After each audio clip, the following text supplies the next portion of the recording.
Ahanba makada channel sige maikedi mi ampana pataram nok chabagalo na ko man krumjeri ngasi Manipur da phone ki tongan tongan ba pause singdagi maru ba headline sing ma maru ba pause sing pudna laksri tabisi Working Committee kuki CSO singda FNCC ki paukum National Highway thinglabadi naga taba mafam singda kuki sing satpat thinglakani Fajin punsinduna thambana thabak mapung fadre wakal tamenabagi fibam lakpa haure thadau NP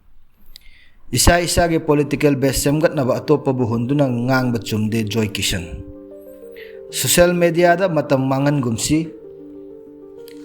Manipur gi bill ani pass tawkre Haujik marwaba paw tabisi Working Committee kuki CSO da FNCC gi pawkum National Highway thinglabadi naga taba mafam singda kuki chatfat thinglakani Working Committee kuki CSO singda karigumba The National Highway thingba natraga tangai fadaba potlam sing puthok pusin tawda ayat apan pirak labadi naga sing khundaba mafam singda kuki sing chathok chasin tawba thinglakani haiduna Foothill Naga Coordination Committee FNCC na fongdorakli World Cookie Joe Intellectual Council amasung Working Committee Cookie CSO sing da fongdok ki wafam yaning da fongdok laduna FNCC gi chirol amana hai haujik Naga sing khundaba Foothill sing sathariba ban asi jomi natraga mar lusai mizo furup sing naga miyamga matam sangna ikai khumnaba amasung nungsi chanana laiminnarakwa furup sing aduda nate ekoi masel amaga mateng pangnarakba mukna dabagi chatnabi adu haujik sukaidana lairi adum oinamak ban asi World Cookie Joe Intellectual Council amasung Working Committee Cookie CSO hairiba loop sing asida Asigi banner makhada operate tawriba ka henba thawong hanadagi sem saduna laklaba cookie expansionist forcing action makhada chatharakwa thabak thawong adu hakthengnana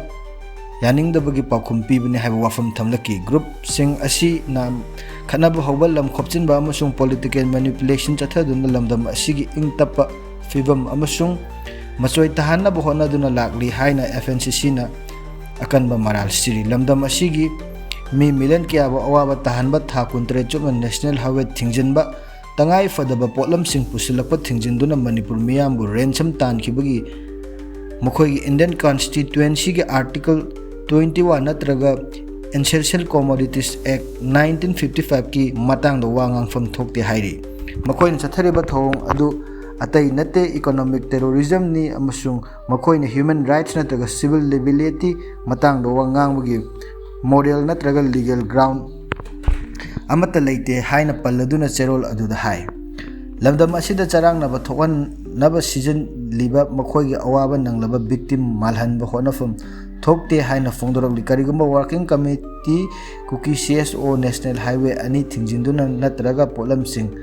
natraga mi chathok chasin tawda athingba pirakpa tarabadi naga taba area singda kuki sing chathok chasin tawba pumthing thinglakani haina FNCC na akanba warning tawri athingba asin National Highway ani amasung highway kunthraga taret yauna Nagaland gi Paren district amasung Assam gi NC Hills phawba konsilakani haina cherol aduna fongdorokli asam na khanaba hawbagi thawong asi karigumba Pamdaba thawdoksing tholapa matamda madugi tekchak punamak Working Committee kuki CSO na pugadabani haiba cherol aduna sumakha tari banbe yabadi liangmai na chingba naga lupsing khundaba mafam singda kuki sing changsilaktuna mi phuba liangmai na mahausadagi khundaduna lerakpa mafam singda kuki sing makhoigi lamni haina claim tawsilakpaga loinana hana yaba amata lowdana liangmai na khundaba mafam singda kuki singna German road natraga Tiger road na chingba semgatlakpagi matangda liangmai singa kuki singa matam sangna muknaduna lakhibani ikon konba oina hawkhiba July thagi 19 ahing nongyaida Foothill Naga Coordination Committee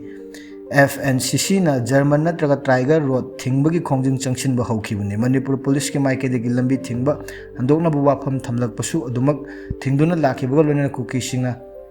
hainingai leitana khudong chadaba phibam mayokna duna laklaba matungda FNCC gi mathakta ngarang kuki loop kharana warning tawrakpani haina makha tana panki nakalam romdana isa gi political base semgatnaba atopa bu hunduna ngangba chumde haina Joy Kishan fongdokre thadau NP civil society group singa Imphal दा वारी सानखिबदो अफब खोंथांग हाइना Thangmeiband assembly constituency की MLA Joy Kishan फोंदोकलदुना politician सिंग मसा मसा की बेस सेमगतनब होटनबदा अतोपबो हुनब चुमदे हाइनासु फोंदोकरे ngasi junior chamber international JCI Imphal आइकोनिका ना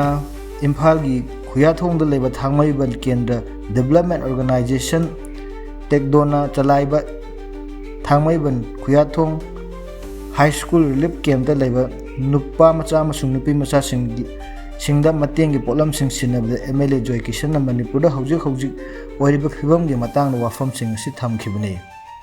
मणिपुर की तंपाकलोमदा लेबा सिविल सोसाइटी ऑर्गेनाइजेशन सिंगा थादौ जाति की सिविल सोसाइटी ऑर्गेनाइजेशन सिंगा ngarang इम्फाल द पुना फमिनदुना वारि सानबा हौखिबा लमदम असिगी असिदा शांति हंजिलकनबा हौबगी खुदमनि हाइना थांगमैबन असेंबली कॉन्स्टिट्युएंसी के MLA कुमुकचाम जॉय किशन फोंदोखि मसिनी ngasi नोंमगी मरुओइबा हेडलाइन सिंग अमदि मरुओइबा पाउसिंग पाउसिबु नुंगाइबिरबदि चैनल सिबु लाइक शेयर अमदि सब्सक्राइब तौबिरमु नुमकु अमुक हन्ना थागतचरी।